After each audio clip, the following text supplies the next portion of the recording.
Zup!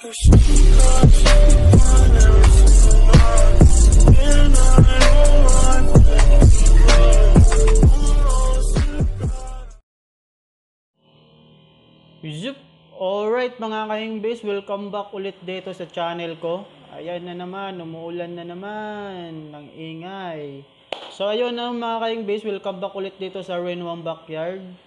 So ito na nga mga ka-English, ang ingay mag-vlog ngayon kasi ang lakas ng ulan. Kahit naka-headset na tayo, ang ingay pa rin. Alright mga ka-English, bali ito na nga itong video na to, meron lang ako sa inyong konting i-share about dito sa backyard natin. Bale, yung kaibigan ko, meron siyang pellets na hindi na niya ginagamit. Kasi wala na siyang flower horn. Bale, yung pellets na yon, ito po yung Watchopong Cook Massive. Susubukan ko siya dito sa flower horn natin, si Sawyer, yung flower horn natin na white eye. So gagamitin kong pagkain niya yung pellets na yon. Parang experiment na rin ganun. Bali siya yung pakakainin ko lang. Siya lang yung papakainin ko lang nun. Para, at alam nyo na yung mga ka-English, no? Yung, susubukan natin yung brand na yon kung maganda. Since na maganda, well, yun na rin yung bibilihin natin. Kasi, team okay ko ako eh. Kaya sinubukan ko yung pellets na yon. Alright mga ka-English, kung napapansin nyo si Sawyer the flower horn, hindi pa lumalabas yung mga pearl niya, tsaka yung hump niya, hindi pa masyado ganun kakapal yung kulay. Yung line na yun, mga ka-English, yan po yung plums. Tsaka yung pearl, yan po yung mga puti-puti na parang mga dot, ganun. Yan po yung mga pearl. Tsaka yung hump niya, yung cock niya, yung bukol. Yan. Hindi pa masyadong makulay yung cock niya sa size na yan. Bali yung size ni Sawyer the flower horn is 2 inches siguro. Parang ganun. Bali grow out na yan kasi mga ganyang size grow out na yan.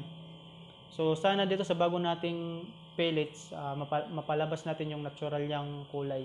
Kasi yung parents nito maganda. Ito po mga ka-English kung nakikita nyo. Yan po yung parents, yung tatay niya dyan.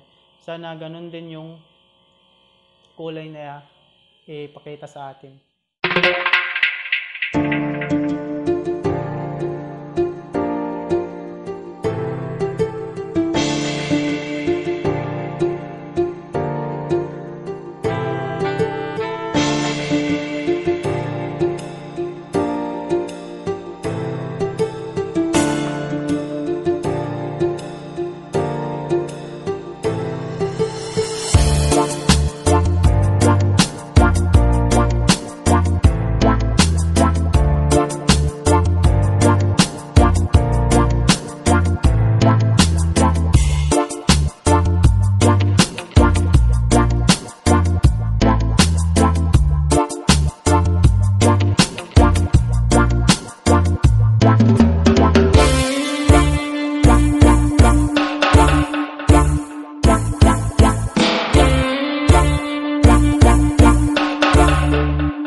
Alright mga ka-English, bali kung naaalala nyo yung mga una pa nating video, meron ako dito nilagay na tuxedo ko yung gapi na merong kulay red sa ulo.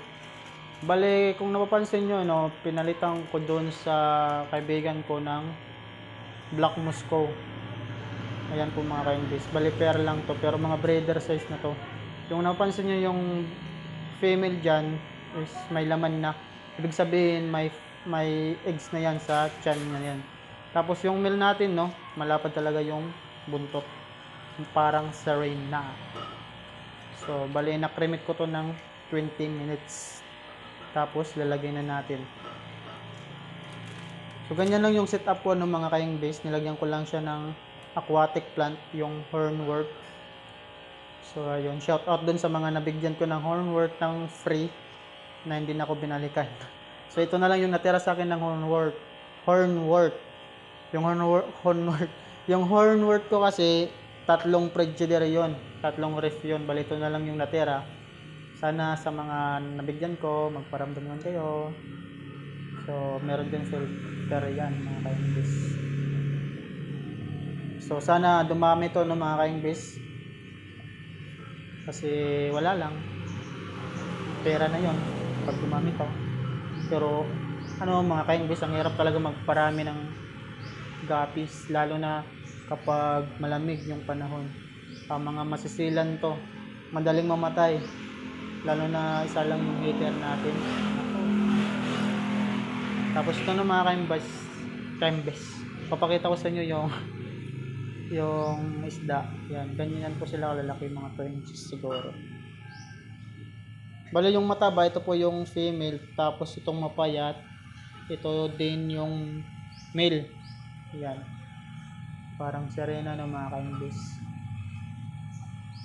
Pero yung male natin, parang meron na siyang mga blue wash, yung mga kulay-kulay blue na kapag pina-flashlight siya.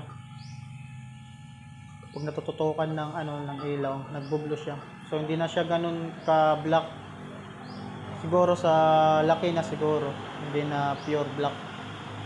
So umuulan na naman mga ka-English. So sana dumami to, no?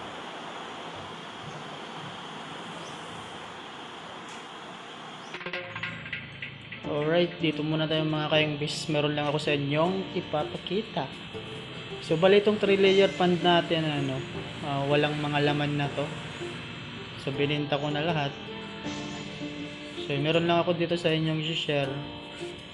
I-update ko kayo dito. Ilang months na siguro hindi ko to sa inyo na ipapakita na. So walang mga laman to. Meron pero hindi naman ganun gaganda yung mga isda. Siguro yung mga nandito, yung mga kal ng guppies, iba-iba na yung kulay. Pero pang aquarium, maganda yan. Ayun yung mga ka-English, napansin nyo. Dami ng poop ng mga isda. Kasi yung mga laman talaga nito is mga balon. Tsaka dito, wala ng tubig. Binawasan ko to kasi, yun nga, parating yung bagyo pero sa awa ng Diyos hindi naman dumating. Tapos dito nilagyan ko na to ng tubig ulit. Mag-restart ako. Pero yung gagawin ko talaga dito, gagawin ko to dalawa. Tapos meron ako doon, mga ka-English, meron pa ako doon trapal pan. So, tatanggalin ko yun. So ito, balik tayo dito, tatanggalin ko to. Gagawin ko tong dalawa na lang. So ayan mga ka-English. Tapos dito tayo ng mga ka-English. Ito yung pan na tatanggalin natin kasi ang dumi tignan, no? Tsaka meron pa ako dito driftwood. Ang dumi ng tignan, pero meron pa naman to mga fry, mga guppy fry, pero mga feeder na to ng mga flower.